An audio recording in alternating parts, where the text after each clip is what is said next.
Señores, muy buenos días. Vamos a exponer una capacitación sobre enfermedades, diagnósticos y patologías de la columna vertebral. Los integrantes del grupo son quien expone: Arley Jair Romero Gutiérrez, Diana Belandia Fuentes y Lady Paola Díaz. Vamos a mostrar toda la parte de las patologías. Voy a empezar con la primera enfermedad. Entonces aquí pues vamos a mostrar la introducción. Dice que la columna vertebral está formada por 26 huesos llamados vértebras. Las vértebras protegen la médula espinal y le permiten mantener de pie e inclinarse. Hay varios problemas que pueden alterar la estructura de la columna o lesionar las vértebras y el tejido que lo rodea. Entre ellos tenemos acá infecciones, tenemos traumatismos, tumores, enfermedades tales como la espondilitis anquilosante y la escoliosis, cambios óseos que ocurren en la edad tales como estenosis espinal y hernias de disco. Entonces vamos a empezar con la primera enfermedad, que es dentro de la patología, la ciática. Voy a leerles acá el pedacito que dice que se refiere al dolor, debilidad, entumecimiento, hormigueo en la pierna y es causada por lesión o presión sobre el nervio ciático. La ciática es un sistema de otro problema de salud, pero pues nos afecta dentro de la parte de la columna vertebral. No es una enfermedad por sí sola, entonces va congénita con otras causas. Aquí vamos a mostrar en este dibujito que se muestra la parte roja, toda la parte de la columna vertebral y donde nos puede causar la enfermedad, que en este caso es la ciática. Dice que la ciática ocurre cuando hay presión o daño en el nervio ciático. Entonces voy a adelantarme acá una diapositiva y les voy a mostrar acá este dibujo, esta representación donde tengo el nervio ciático, que el nervio ciático va en conjunto por el lado de la parte de la pierna, por el lado de las dos piernas. Distribución del dolor de la ciática: tenemos el hueso sacro, el músculo periforme y el nervio ciático que va pegadito a la columna vertebral. Si nos devolvemos entonces acá, aquí vemos toda la parte de las causas y me dice que la ciática ocurre cuando hay presión o daño en el nervio ciático. En el nervio ciático, este nervio comienza en la región lumbar y baja por la parte posterior de cada pierna. Este nervio controla los músculos de la pierna posterior y de la rodilla y región inferior de la pierna. Igualmente proporciona sensibilidad a la parte posterior del músculo, parte de la región inferior de la pierna y a la planta del pie. Las causas comunes de ciática abarcan la hernia de disco, estenosis raquídea, síndrome periforme o dolor que compromete el estrecho del músculo en los glúteos y la lesión o fractura de la pelvis y tumores. Entonces, aquí dentro de las enfermedades patológicas, como les mostré anteriormente, está el dibujo y está la representación donde está el nervio ciático. Unos síntomas del nervio ciático dice que pueden variar ampliamente y pueden sentirse como un hormigueo leve. Si de pronto se observa dentro de la pierna, o la persona empieza a tener esa patología del dolor en la pierna derecha, o sea la derecha o sea la izquierda, eso puede ser una causa de que puede tener un problema a nivel del nervio ciático. Entonces dice que dolor sordo o una sensación de ardor. En algunos casos el dolor es muy intenso que imposibilita el movimiento de la persona. Entonces cuando la persona se llega a levantar o algo, o no puede levantarse o tiene un dolor intenso, eso puede ser un síntoma de que tenga una ciática a nivel de la pierna y que le influye a nivel de la columna. El dolor ocurre más a menudo en un costado y algunas personas presentan dolor agudo en una de la parte de la pierna o la cadera y entumecimiento en otras partes. Como les hablaba anteriormente, pues en este dibujito nos representa que la parte rojita hay una inflamación o hay un dolor intenso en la parte de la pierna derecha. O sea que eso es producto de que tiene inflamado el nervio ciático. Aquí pues vemos complicaciones dentro del dibujo y vemos que el dolor a menudo comienza de manera lenta y puede empeorar después de pararse o sentarse en las noches, al entumecerse o toser o reír, al doblarse hacia atrás, caminar más de cuantas yardas, especialmente si es causado por estenosis raquídea. Entonces las pruebas y exámenes que tenemos que hacer nos habla de la primera.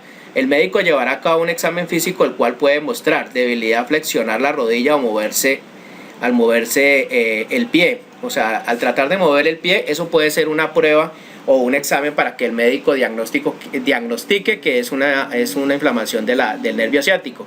Debilidad al flexionar la rodilla o moverse de pie, dificultad al doblar el pie hacia adentro o hacia abajo, dificultad para agacharse hacia adelante o hacia atrás, reflejos anormales o débiles, pérdida de la sensibilidad o entumecimiento, dolor al levantar la pierna estirada por fuera de la mesa de exploración. Y ahí mostramos en el dibujito la representación del nervio asiático y en amarillo donde lo representa la inflamación de la parte del nervio asiático. ¿Cuáles son los tratamientos? Debido a que la asiática es un sistema de otra infección, o sea que no viene representado directamente de la columna, pero puede afectar la columna así como lo estoy mostrando acá en el dibujo, en algunos casos no se requiere ningún tratamiento y la recuperación ocurre por sí sola, o sea que la persona con calmantes, con quietud, puede recuperar o desinflamar esa parte de ese nervio asiático. Dice que el tratamiento farmacológico no quirúrgico es mejor en muchos casos. El médico puede recomendar los siguientes. Uno de ellos, pasos para calmar los síntomas y reducir la inflamación, es aplicar calor o hielo en el área que presenta el dolor. Pruebe con hielo durante los primeros 48 a 72 horas. Luego use calor, tomar analgésicos de venta libre como ibuprofeno, Advil, Motril B o paracetamol, como lo recomienda acá el médico. Pues tiene que ser recomendado por el médico, no automedicarse. Eso es uno de los tratamientos para tener desinflamación del nervio asiático. Otras medidas de prevención para cuidar la espalda en la casa es el reposo de cama. No se recomienda estar acostado todo el tiempo, porque pues eso también me ayuda a que el nervio se caliente o la pierna se caliente y no va a haber una buena recuperación. Reduzca su actividad durante los primeros 2 días, luego lentamente empiece sus actividades usuales. Evite levantar objetos pesados y torcer su espalda durante los primeros 6 semanas después de que el dolor empieza. O sea, son recomendaciones que las puede hacer en la casa y pues evita que este nervio asiático se le inflame. Comience a hacer ejercicios de nuevo después de 2 a 3 semanas. Incluya ejercicios para fortalecer su abdomen y mejorar la flexibilidad de su columna vertebral. Vamos a hablar con la parte de la hernia discal en este momento. Entonces va a seguir mi compañera. Arranca.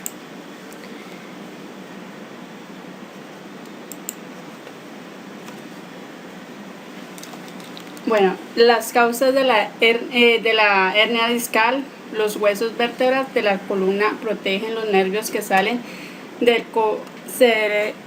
cerebro y bajo por la espalda para formar médulas espinales. Las raíces nerviosas son nervios grandes que se desprenden de la médula espinal, salen de la columna por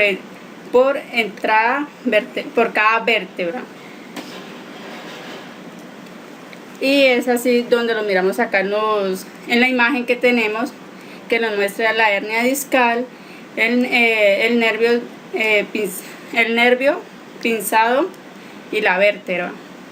Entonces aquí como explica mi compañera, nosotros aquí tenemos la hernia discal. Ella está explicando acá de que la hernia discal la tenemos acá dentro de esta parte amarillita, en esta parte azulita.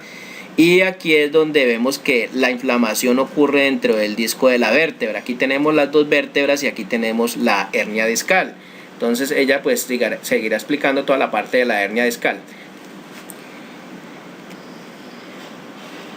Las vértebras de la columna están separadas por discos que amortiguan y dejan espacios entre las vértebras. Los discos permiten el movimiento entre las vértebras, lo cual permite a unos agacharse y alzar algo, como con una hernia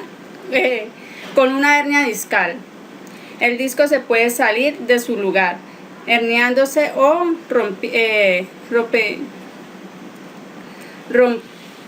romperse a causa de una lesión o esfuerzo. Cuando esto sucede puede haber presión sobre los nervios raquídeos. Esto puede llevar a que se presente dolor en estumecimientos y debilidad. Entonces, pues para no de pronto interrumpirle acá la información de la compañera, aquí pues vemos los discos de la columna vertebral, y aquí vemos en esta partecita que yo estoy nombrando, que estoy señalando acá, ahí vemos la hernia o la inflamación del disco. Si nosotros retrocedemos acá, pues aquí se observa mejor la diapositiva. Aquí se observa que el disco, que la hernia discal o la inflamación se observa más detenidamente en esta representación. Entonces, como ella acá nos está informando sobre la hernia discal, la parte baja de la región lumbar de la columna es el área más común afectada por la hernia de disco.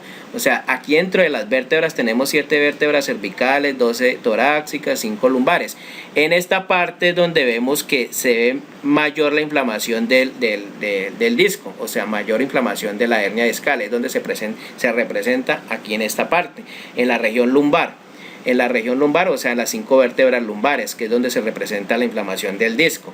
Entonces, por eso nosotros tenemos que tener mucho cuidado en esa parte de la hernia discal. Aquí ella pues nos va a seguir hablando sobre la hernia discal. Aquí tenemos un dibujo y nos muestra más detalladamente todos los discos de las vértebras y la inflamación de los discos. Esta parte amarillita es lo que yo les hablaba al principio vamos a retroceder más en la parte principal sobre la ciática. Entonces eso lo vemos en la región amarillita. Entonces vamos a seguir adelantando y ella nos va a hablar sobre las causas. Los huesos vertebrales de la columna protegen los nervios que salen del cerebro y bajo por la espalda para formar médulas espinales. Las raíces nerviosas son nervios grandes que se desprenden de la médula espinal y salen de la columna por entrada por cada vértebra. Entonces ya aquí nos habla vamos a hablar aquí sobre la causa. Una hernia discal es su causa de radiculopatía, que es cualquier enfermedad que afecte las raíces nerviosas de la columna. Entonces las hernias discales ocurren con mayor frecuencia en los hombres de mediana edad. En este caso entre los 25, 30 años a los 35. Y una edad avanzada entre los 45 y 50 años, después de una actividad extenuante. O sea que de pronto cuando ya nosotros llevamos una rutina muy sedentaria y no llevamos una cadena de ejercicios, sino que llevamos una rutina muy prolongada, nos va a ocurrir esta inflamación de la hernia discal si no tenemos cuidado y no tenemos los cuidados necesarios para sentarnos, tener la columna derecha, hacer buenos movimientos, no torcer la columna como nos hablaba anteriormente la diapositiva, no torcer la columna hacia todos los lados. Entonces vamos a tener una buena posición de la columna y asimismo vamos a proteger nuestra columna vertebral, que es como la parte, como el motor de nuestro cuerpo, de nuestros movimientos. Entonces aquí vamos, nuestra compañera va a hablar sobre los síntomas, va a explicar toda la parte de los síntomas. El dolor ocurre con mayor frecuencia en un lado del cuerpo. Con una hernia de disco en la región lumbar, ustedes pueden tener dolor pulsantes en una parte de la pierna y la cadera o los glúteos, y entumecimiento en otras partes. Ustedes también pueden experimentar dolor en un entumecimiento en una parte posterior de la pantorrilla o las plantas de los pies. La misma pierna también puede sentirse débil. Con una hernia de disco en su cuello, ustedes pueden tener un dolor al moverse el cuello, dolor profundo cerca o por encima de los omóplatos, o dolor que se irradia al brazo, al antebrazo y a los dedos de las manos. También pueden presentar entumecimiento a lo largo del hombro, el codo, el antebrazo y los dedos de las manos. Bueno, entonces aquí como vemos la representación, nuestra compañera les está explicando sobre toda la parte de los síntomas que pueden ocurrir en la vértebra. Aquí tenemos en este dibujo y nos representa acá el disco, nos representa las vértebras, que en este caso vamos a retroceder acá en esta parte. Las vértebras lumbares están direccionadas con L1, de la L1 a la L5. Entonces aquí tenemos entre la L4 y la L5 tenemos la hernia de disco, que la estamos verificando acá en la parte del amarillo, y tenemos el nervio y la médula espinal que va corriendo, que va por aquí por toda la columna vertebral. Este es el nervio, el cafecito, y aquí observamos en la parte roja el disco. Tenemos las vértebras de la L1 a la L5 y tenemos acá la hernia de disco entre la L4 y la L5. Aquí tenemos la hernia, y la hernia la vamos a diferenciar en la parte de amarillo. Entonces, síntomas y dolor. ¿Qué sucede? La compañera nos va a explicar acá sobre los síntomas y dolor dentro del disco y la inflamación del nervio de la hernia y el nervio espinal. El dolor con frecuencia empieza lentamente y puede empeorar después de estar de pie o estar sentado. Por la noche, al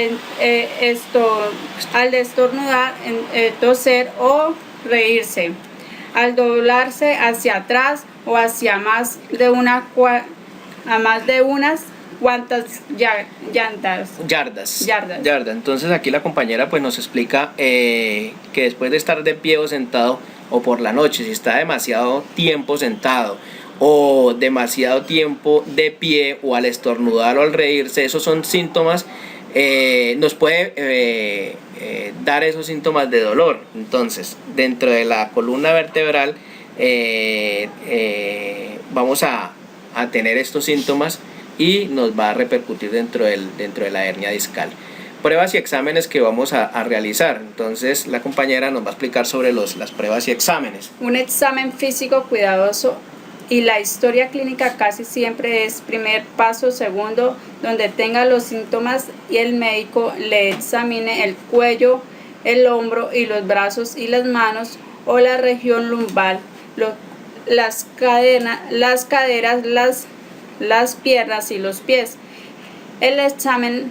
El médico examina en buscar de entumecimientos o pérdidas de la sensibilidad, reflejos musculares que puedan estar más lentos o ausentes, esfuerzos musculares que puedan ser más débiles, posturas o la forma de la curva de la columna. La compañera aquí explica sobre la curvatura digamos que son como manifestaciones: la fuerza muscular, la postura, la curvatura de la columna, busca de entumecimiento o pérdida de sensibilidad. Esos son como, digamos que como patologías que nos pueden demostrar de que puede haber un dolor o inflamación en el disco, un disco corrido.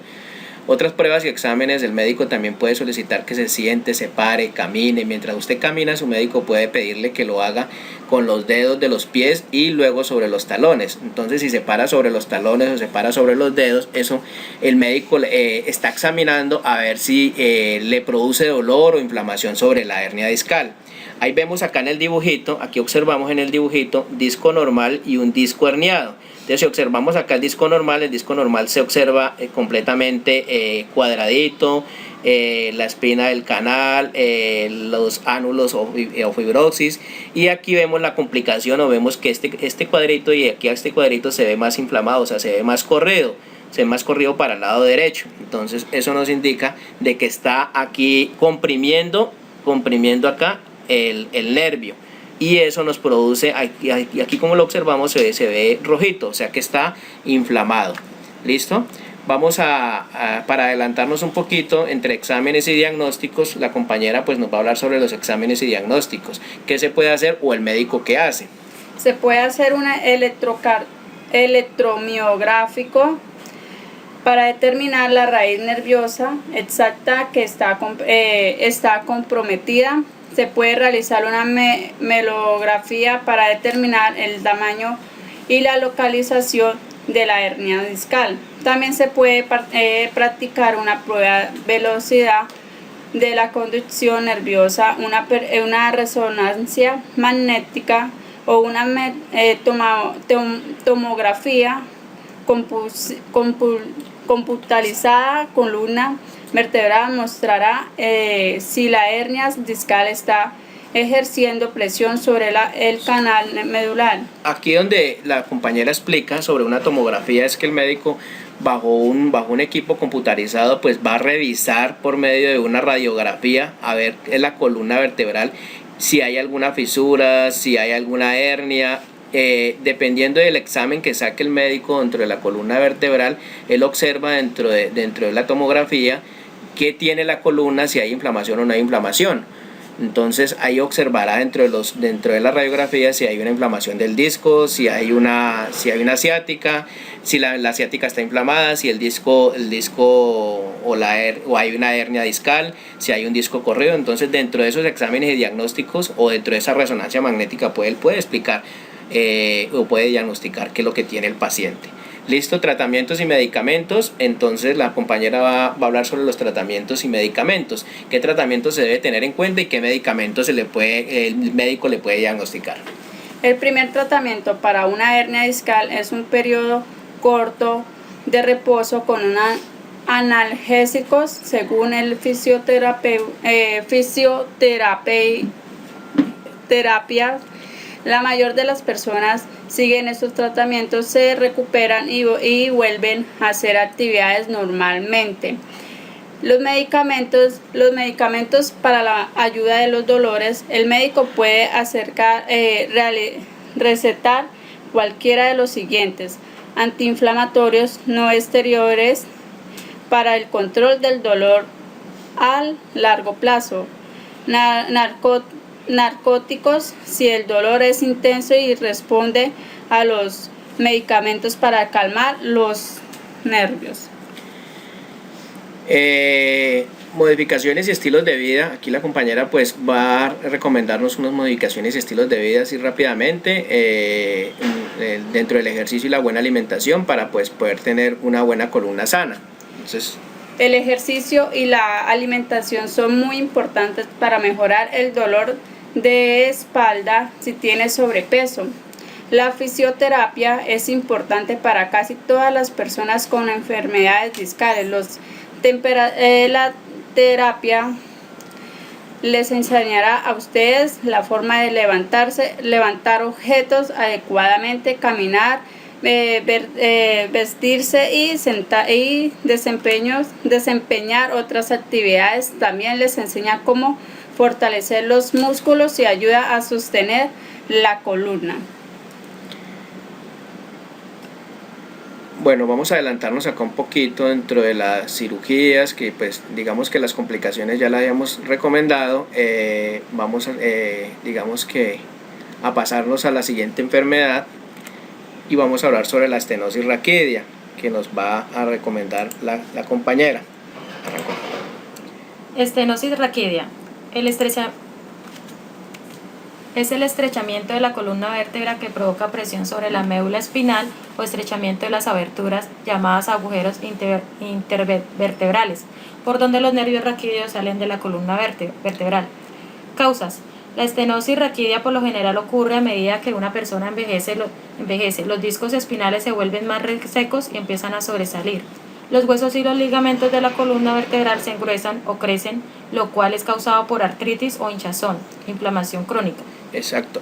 Aquí la compañera pues está hablando sobre la inflamación generalmente esto ocurre ya cuando las personas ya adultas o mayores, entre los 50, entre los 45, 50, 60, 70 años, ya hay una inflamación del disco, como nos habla ella aquí sobre las causas.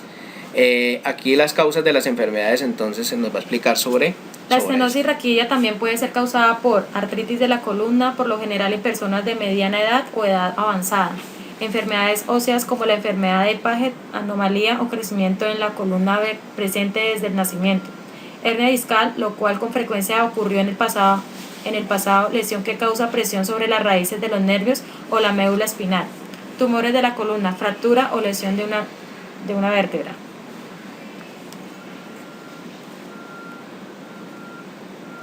Los síntomas. Con frecuencia los síntomas se empeoran lentamente con el tiempo. Muy a menudo los síntomas estarán en un lado del cuerpo, pero pueden comprometer ambas piernas.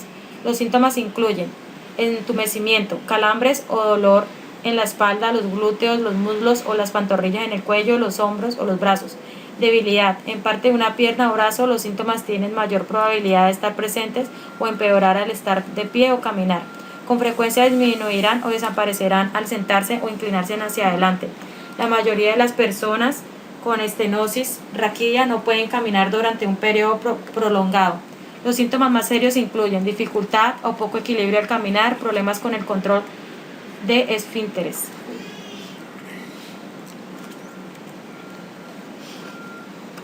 Pruebas y exámenes. Durante el examen físico, el médico tratará de precisar la localización del dolor y determinar la forma como afecta su movimiento.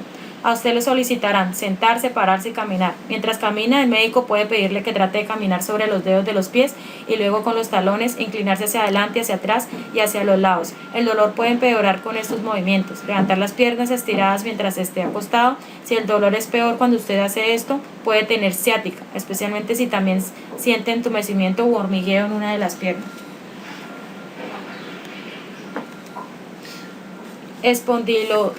Espondilolistesis. La espondilolistesis es una condición en la cual un hueso vértebra en la columna vertebral se mueve hacia adelante fuera de la posición apropiada sobre el hueso debajo de ella. Sus causas en los niños pues generalmente ocurre entre el quinto hueso en la región lumbar, vértebra lumbar y el primer hueso en el área sacra, pelvis. A menudo se debe a la anomalía congénita en esa área de la columna o una lesión repentina, traumatismo agudo. En los adultos la causa más común es un desgaste anormal del cartílago y los huesos llamado artritis. En este caso la compañera habla de que aquí ocurre generalmente en los niños, no se ve tan generativo, pero en los adultos sí ya empieza, y por eso es que muchos adultos o la época de los abuelos llamaba la famosa artritis.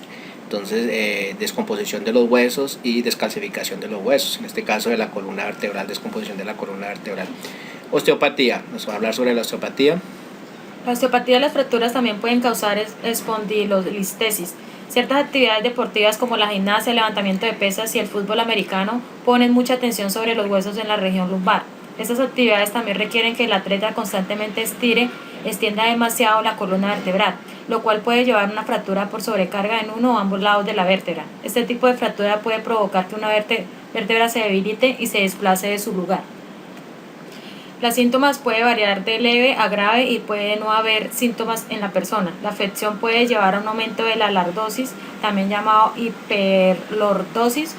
En las etapas finales puede ocasionar cifosis, espalda redonda. A medida que la columna superior desciende sobre la columna inferior, los síntomas pueden abarcar cualquiera de las siguientes: lumbago, tensión muscular, tendones de la corva tensos, dolor, entumecimiento o hormigueo en los muslos y en los glúteos, rigidez, sensibilidad en el área de la vértebra que está fuera del lugar, debilidad en las piernas. El tratamiento pues depende de la severidad con la vértebra se ha desplazado fuera del lugar. La mayoría de las personas mejora con ejercicios para fortalecer y estirar los músculos de la región lumbar. Si el cambio no es grave, puede reproducir la mayoría de los deportes si usted no se siente ningún dolor.